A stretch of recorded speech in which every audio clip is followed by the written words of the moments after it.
Bien, yo quisiera hablar esta mañana del tema, el sentido de la restitución. Tomemos pues nuestras Biblias en el libro de los justos, el libro de Job, 42, 10 al 12. Anoté un pasaje en el libro de Job y otro en el libro de Daniel.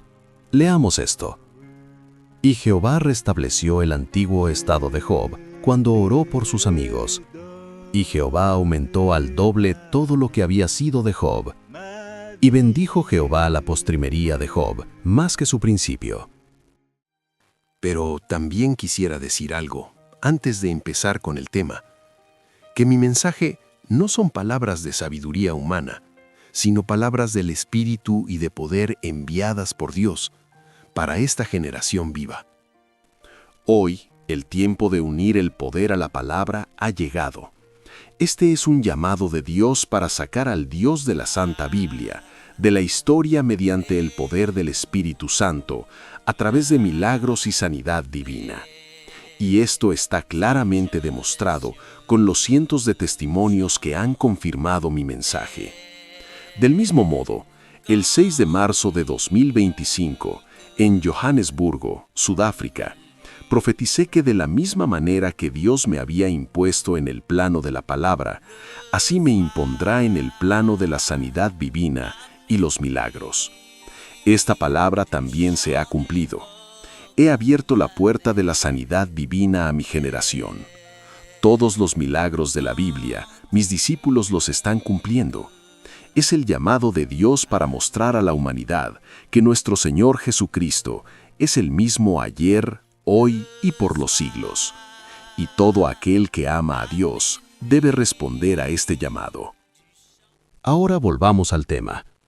Primero, a causa del pecado de Adán y Eva, todo lo que creó Dios espera una restitución. El hombre espera una restitución. Los animales esperan una restitución. Los árboles esperan una restitución. Adán era Dios al principio. Es Él quien nombró a todo ser viviente, según Génesis 2:19. Y seremos dioses en el milenio. Y nuestra esperanza recibió varios sellos en el transcurso de los tiempos. Cuando hablaba Moisés, y las cosas venían a la existencia, cuando las aguas y las cosas invisibles obedecían a Moisés, cuando Adán vio que Josué hablaba, y él solo obedecía. ¿Ven? Eso iba más allá de la posición que él tenía. Cuando Adán vio el maná bajar del cielo, el alimento de los ángeles concedido a los humanos, eso era más allá de la restitución que él esperaba. Según el diccionario, la restitución es una vuelta al primer estado. Restituir significa devolver, restablecer, volver a poner en su primer estado. Pero espiritualmente es más que esto. Sin embargo, si Dios permitió la caída, era para mostrar que es el Dios de la restitución. Si Dios permitió la enfermedad, la lisiadura, la esterilidad, es para mostrar que es el Dios de la restitución. No solo Él dio un hijo a Sara, sino que también la rejuveneció, de forma que el rey Abimelec codició a esa anciana de más de 90 años, porque Jehová que la rejuveneció es el Dios de la restitución. Cuando Él envió a Sansón, este libertador a Israel, después de la caída, Dios le restituyó la fuerza, de forma que la Biblia dice que Sansón, en su muerte, mató a muchos más filisteos que lo que había matado antes. Pero retengan que la restitución solo puede tener su sentido cuando nuestra fe vuelva a la de los apóstoles, es decir, a la fe que tuvieron en Juan 6. No una fe apostólica, sino profética. Los judíos tienen al profeta vivo por absoluto. Ustedes dicen, hermano Filip, por la gracia de Dios entiendo todo lo que predicaste. Entonces lo creo. Si tras razonar y examinar su inteligencia pudo captar y comprenderlo, y que creyeron, eso ya no es la fe, y no esperen bendiciones que ordena la restitución. No, no creyeron por medio de la fe, sino por medio de la inteligencia y de su grado de comprensión. Esta es una fe intelectual. Si dicen, oh bendito sea Dios, yo tenía preguntas, no creía, pero como me lo explicaron todo, creo ahora. Si creen porque el mensaje les ha vencido y creen por falta de argumento, no es la fe profética, sino una fe apostólica.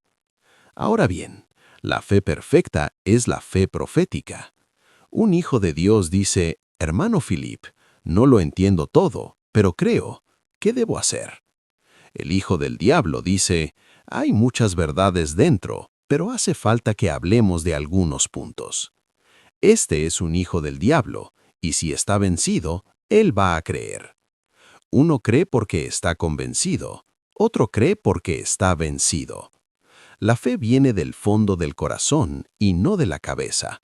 Por eso los testigos de Jehová, que son estudiantes de la Biblia, hacen bien en no esperar milagros. Dios no obra con la cabeza, sino con el corazón. Dios no obra con la inteligencia, sino con la fe. La revelación no se acepta por medio de la inteligencia, sino por la fe. Dios no utiliza y no obra con nuestra inteligencia, sino con nuestra fe. Está bien cantar, cuando no pude oírte, aceptar sin comprender, quiero amarte bastante, con el tono de mi Dios más cerca de ti. Pero es la aplicación lo que Dios mira. No hay que cantar eso mientras que no sigues al profeta vivo de tu tiempo. Las promesas de la restitución son únicamente para los que siguen por la fe. Y en ojos de Dios, los que creen este mensaje son los que lo creen, no por medio de la inteligencia, sino por la fe. Ellos dijeron en la visión, no vimos al ángel y al cordero, y no oímos las palabras que pronunció el cordero, pero lo creemos enteramente. ¿Cómo?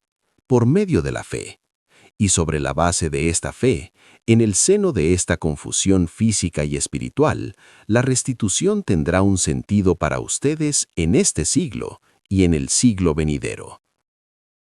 A principios de la Iglesia, el Señor Jesucristo le concedió una palabra pura, un espíritu verdadero y un gran poder que el diablo reemplazó por la teología, los espíritus de adivinación y un gran poder de extravío. Es Dios mismo quien permitió eso para mostrar que Él es el Dios de la restitución. Al tiempo de la restauración, veíamos a los hombres como árboles. No veíamos claramente. Veíamos un diccionario como una Biblia. Veíamos una enciclopedia como una Biblia. Veíamos Louis II como una Biblia. Veíamos King James como una Biblia. Veíamos Todd, Scofield, Thompson, Colomb como Biblias. Pero después de la restitución, vemos claramente. Al tiempo de la restauración, veíamos todo espíritu que hablaba en lenguas y obraba en una iglesia como el Espíritu Santo. Pero después de la restitución, vemos claramente. Antes de la restitución, veíamos fetichistas en chaqueta y les llamábamos profetas, pastores, hombres de Dios. Pero después de la restitución, vemos claramente. La Biblia había prometido un colirio en la edad de la Odisea para que viéramos distintamente, y es esto lo que estamos experimentando. Naamán no comprendía el clamor de medianoche, pero cuando recibió el bautismo de la restitución, su espíritu se abrió y comprendió la profundidad de este mensaje. La restitución solo puede tener sentido cuando nuestra fe sola encuentre y acepte lo que Dios está haciendo, lejos de la sabiduría humana. No nuestra inteligencia o nuestro raciocinio o nuestra comprensión, sino nuestra fe. Dios nos dio esta inteligencia y sabiduría que tenemos solo para las cosas terrestres, y no debemos mezclarlo con el plan de la salvación. La palabra viene por la revelación de Dios a un profeta, y es aceptada por la fe. Los razonamientos, la sabiduría y la inteligencia en la marcha son una abominación. Dios puede tolerarlo por un pequeño tiempo, pero si toda nuestra marcha está sobre la base de nuestros numerosos conocimientos egipcios, entonces eso es falso. Cualquiera que ande por la inteligencia y la comprensión no conoció la noción de profeta. Sin embargo, es sobre la base del llamamiento y la comisión sobre lo que nuestra fe debe ser activada. Y lo que debe producir esta fe de una vez por todas, Dios debe haberlo concebido desde el principio. ¿Qué les recuerdan los nombres como Jeremías, Isaías, Amós, Obadías, Ageo, Sofonías, Oseas y otros? ¿Milagros? No. Ellos lo hicieron tal vez, pero en el informe del ejercicio de su ministerio, eso ni siquiera fue relatado. Cuando Pablo se presentó ante las naciones, en Hechos 26, ante Festo y el rey Agripa, ¿de qué habló? ¿Había tratado de mostrar cuán glorioso era el ministerio de Jesús? No. ¿Había tratado de mostrar cuán gloriosa era la salida de los judíos de Egipto? No. ¿Había tratado de mostrar cuán glorioso era su milagro en Listra, en Hechos 14, versículo 8, cuando aquel paralítico de nacimiento anduvo y querían sacrificarle toros? No, hermanos, pero habló de una cosa. Pablo habla de una sola cosa, su experiencia sobre el camino de Damasco. Contacta ya para más información y entra en este movimiento del Espíritu Santo que ha traído el profeta mensajero Cacou Philip y que pronto estará operando con poder en Latinoamérica. Dios te bendiga.